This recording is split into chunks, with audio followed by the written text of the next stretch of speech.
let's go live to Mississauga. This is where federal Conservative leader Pierre Poilievre is speaking. Let's listen.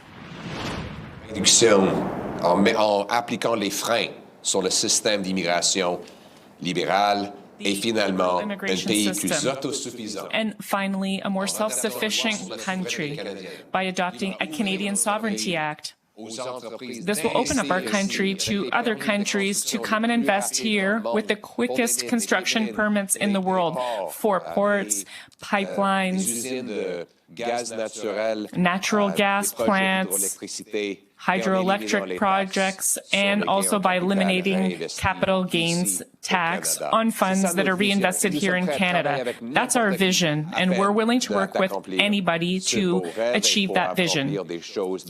Our dream is to accomplish things and to do real things for Canada. That means bigger paychecks, criminals in jail, brakes on the immigration system, getting projects off the ground, and restore the promise of Canada. That's our goal for this parliamentary sitting, and we're willing to work hard to accomplish that. That is the Conservative approach. Thank you. And it's that annual tragedy of the end of the Canadian summer. Dropped the kids off at school for the first day the other day, and as exciting as that was, the summer's coming to an end. And what kind of summer has it been for Mark Carney? It has been the Seinfeld summer, a big show about nothing. Let's review the show. He made a big show about austerity in government spending after he advised Justin Trudeau to double the national debt and cause the worst inflation in 40 years. Now Mr. Carney says he's going to have a big show about austerity. Well, what's the reality? Well, government spending is up 8% in the 5 months Mark Carney has been in office. 33% more bureaucrats make $100,000 or more. 37% more spending on consultants, an eye-watering $26 billion paying for high-price consultants, almost a third more than Trudeau was spending. And though Mr. Carney has not figured out how to introduce a budget, he's managed to double the deficit. That's right. The deficit is going to be twice as big under Mark Carney as it was under Justin Trudeau. So despite the big show, he's not only done nothing, he's made it worse. On crime, he made a big show about how he was going to address the Liberal crime crisis. Well, what has he done? He has not changed a single Liberal law. He has done nothing. It has been a show about nothing in Mr. Carney's government, but unfortunately it has been a horror show in our communities. Stories of little children being viciously and appallingly assaulted in their own homes by burglars who are out on release. Another horrific tragedy today that we just learned about, where innocent First Nations are the victims. And a horrendous case of a father losing his life coming to the defense of his children who witnessed his death. These are the stories that Mark Carney's Liberals have made more common through their catch-and-release criminal justice system. Even Liberal mayors are turning on the Carney government and saying, what the hell is taking you so long? Our streets are being overtaken by gangsters and criminals. And Mark Carney has put on a big show about nothing. He has done absolutely nothing. His minister even attacked me for saying that people should be allowed to defend themselves in their homes. He said that it isn't the Wild West. I'm sorry, but unfortunately, after 10 years of Liberal laws, it is the Wild West out there. People are feeling afraid, seniors afraid to go outside, parents afraid to let their children play alone, Canadians afraid their car might be stolen. Drugs are killing a record number of our people, and Mark Carney has put on a big show about nothing. Immigration. Mr. Carney put on a big show that he was going to address Liberal immigration. What has he done? He's kept Justin Trudeau's numbers. He's bringing in a record number of temporary foreign workers to take the jobs of Canadians. And yesterday, he made an appalling comment. He was asked about my proposal to get rid of the temporary foreign worker program. And what did he say? He said, he's talked to business lobbyists, corporate lobbyists, and they assure him they would like to continue to bring in low-wage labor from poor countries. Of course they would, Mr. Carney. Of course they want your corporate lobbyist friends and your other elites want to stuff their pockets by shutting hardworking Canadians out of jobs and giving those jobs to temporary foreign workers. You are not supposed to be working for corporate lobbyists. You're supposed to be working for Canadian workers. And that is why we will be pushing extra hard this fall, to put an end to the temporary foreign worker program, so we have Canadian jobs for Canadian workers. And we want those Canadian workers to be able to drive to work in the car of their choice. So we will fight to put an end to Mark Carney's proposed ban on gas, trucks, and cars. And then there's been the Seinfeld show, the big show he's done on trade, tariffs, and Trump. He said elbows up. His elbows have gone missing. He said he'd have a deal by July 21st, whereas September, there's still no deal. He said he'd handle Trump, that he would drop the gloves. And yet, Mr. Trump has been getting everything he wants from this prime minister. It's now clear why Donald Trump wanted Mark Carney.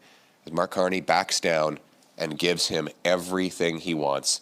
Mark Carney is losing abroad, and Canadians are paying the price at home. But worse than the tariffs is Mark Carney's own penalties on Canadian industry. Since he took office 5 months ago, Canada has lost a net $63 billion, most of it leaving to the United States, to create American jobs at our expense. And this brings me to the next show, the Seinfeld show, about projects. Remember, he was going to build we were going to build at record speeds, at speeds we couldn't even imagine. 5 months have gone by. And what has gotten built? Not one shovel in the ground on a national project. Not one permit granted. In fact, 5 months in, Mark Carney can't even name a project that he'd one day like to consider building. But he's got lots of news coverage about setting up an office.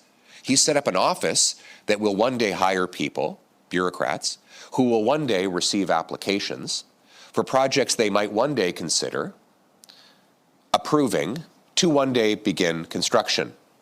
Maybe. And then on housing.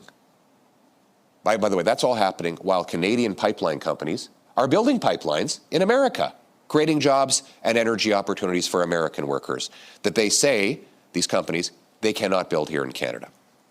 And on housing, Mr. Carney said he was going to build these prefabricated modular homes using a brand new government department. 5 months in, how many homes has this government department built?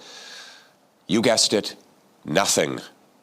Because the department, this new bureau, still doesn't even exist. He can't even set up a new bureaucracy in 5 months, let alone build a new house. So our young people are without homes, our construction workers without jobs, and our country in the worst housing crisis ever. That is the consequence of Mark Carney's Seinfeld summer, a big show about nothing.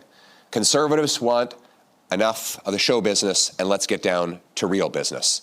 Our fall session is going to focus on very clear, simple priorities. Stronger take-home pay by cutting government spending, taxes, and inflation. Secure streets by locking up the criminals that Liberals have let go free. Solid borders by slamming the brakes on Liberal immigration.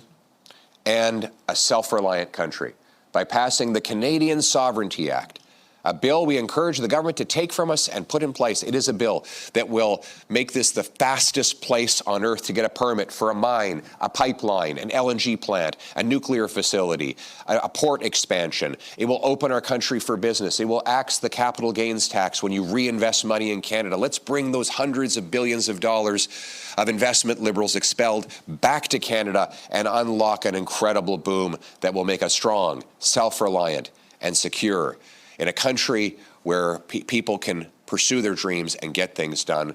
The goals are very simple. We don't need a fancy show. We need to bring costs down.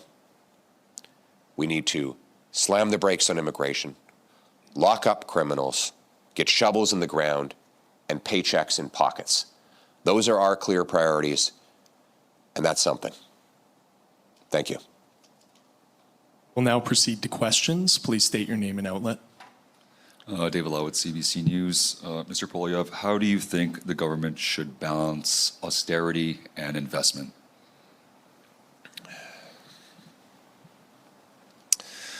Well, thank you for your question. I don't accept the premise that government spending is going to be an investment. What Mark Carney has proven is that all of his extra spending has gone to operating costs like bureaucracy. He's boosted the size of the bureaucracy by 6%. The consultants by 37%. He's putting more money into foreign aid that ships our money out of Canada. He's giving more money to corporate welfare. He's wasting money on handouts to phony refugee claims. That's not an investment. That's money down the drain. We need to cut bureaucracy, consultants, foreign aid, corporate welfare, handouts to phony and fraudulent refugees.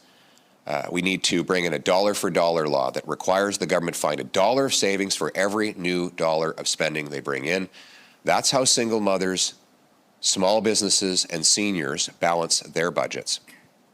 So far, we've got from Mark Carney is radically higher spending. He's not only increasing spending over Trudeau's numbers, he's increasing it at an increasing rate. Remember, Justin Trudeau had pledged a deficit of about $42 billion for this fiscal year.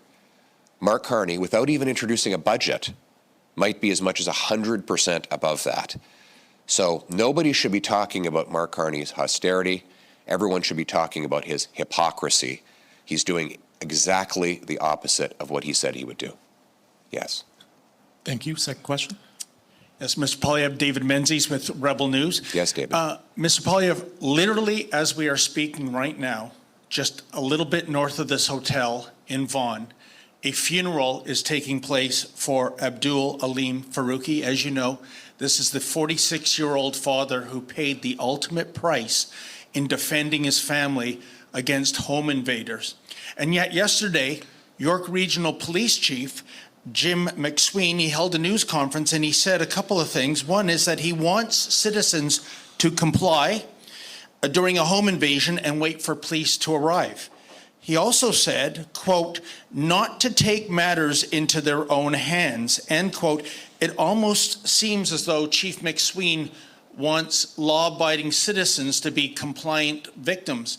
And of course, last week, in response to your comments about strengthening self-defense laws, the Justice Minister, Sean Fraser, stated on X, quote, this isn't the Wild West, it's Canada. Canadians deserve real solutions that make us safe, not slogans that inspire fear and chaos for Pierre's political survival, end quote. My question, Mr. Poilievre, is what is your response to the comments made by Chief McSween and Justice Minister Fraser? Well, let's start with Sean Fraser's comments. He says it's not the Wild West out there. Oh, really?